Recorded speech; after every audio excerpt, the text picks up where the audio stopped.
Romanos capítulo 13 fala: todos devem sujeitar-se às autoridades governamentais, pois não há autoridade que não venha de Deus. As autoridades que existem foram por Ele estabelecidas. Portanto, aquele que se rebela contra a autoridade está se colocando contra o que Deus instituiu. Veja bem, queridos, esse é um tema que me preocupa muito.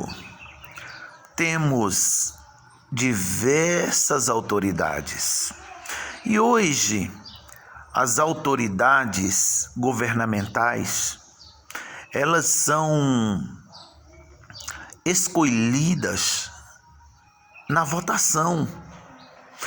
Um presidente, um governador, um prefeito, um deputado que consegue se reeleger na falcatrua, compra de voto, na intimidação, intimidando as pessoas, forçando elas a votarem, uma série de coisas que a gente vê no Brasil. Essa autoridade, ela é constituída por Deus.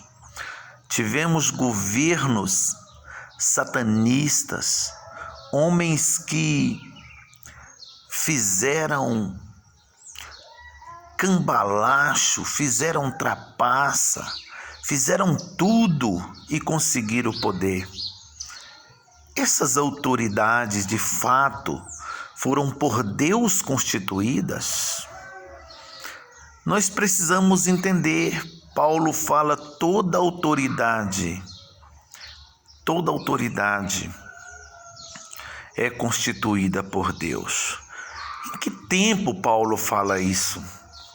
Era no tempo da teocracia e no tempo também da monarquia.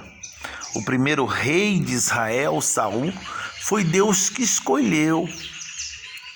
Mas hoje nós estamos no tempo da democracia. Entenda, teocracia é governo de Deus. Deus governava o homem através dos juízes, sacerdotes.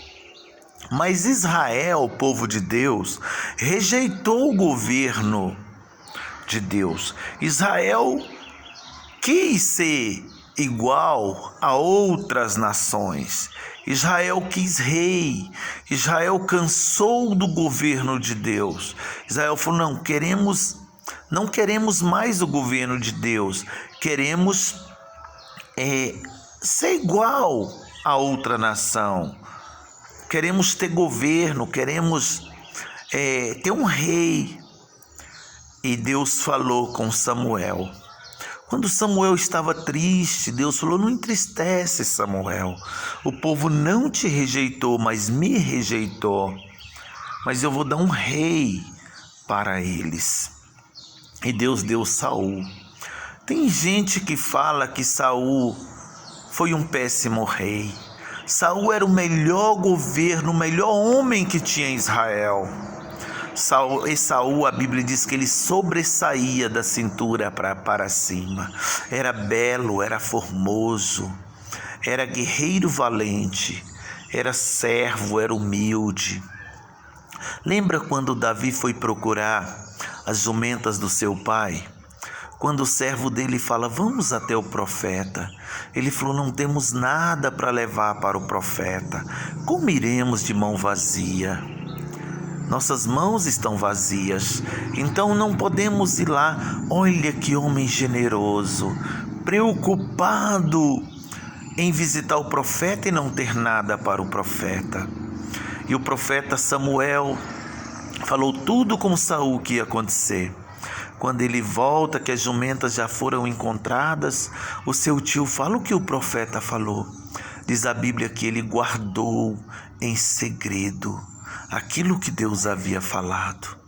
era um homem que tinha uma qualidade fantástica. Ele era discreto, ele sabia guardar segredos.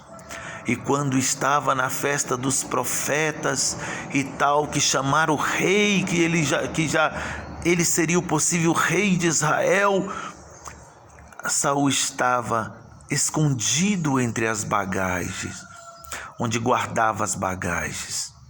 Saul estava lá, homem humilde, homem excelente. Ele começou bem, porém terminou mal, porque ele não quis ouvir o Senhor em todo o seu governo. E aí, foi Deus que escolheu Saul, mas hoje nós não estamos mais na teocracia e nem democracia, nem monarquia. Hoje nós estamos na democracia. Democracia, quem escolhe é o homem. É o homem que escolhe. E aí, toda autoridade é constituída por Deus. Teve um presidente, um vice-presidente que fez trapaça e derrubou o presidente e assumiu o poder. Deus constituiu ele? Não. E observa, aqui tem um versículo muito interessante, vamos observar aqui. Diz assim: toda autoridade é constituída por Deus, contra que Deus instituiu tal. E aquele que assim procede traz condenação sobre si, pois os governantes não devem ser temidos, a não ser pelos que praticam o mal. Ou seja, o que os governos estão fazendo hoje? Estão praticando o mal. O que o Congresso Nacional está fazendo? Praticando o mal. O que o Senado está fazendo? O presidente do Senado, o presidente do Congresso, praticando o mal. O que o STF está fazendo? Praticando o mal. Hoje, as autoridades, elas não nos representam, não, porque está nos envergonhando. Então não confunda. E tem momento nas nossas vidas que quando existem leis que ferem os princípios de Deus, mais importa obedecer a Deus do que os homens. Assim fez Daniel, assim fez Sadraque, Mesaque e Abdenego. Assim fizeram esses homens e eles mudaram a sua época. Pense nisso.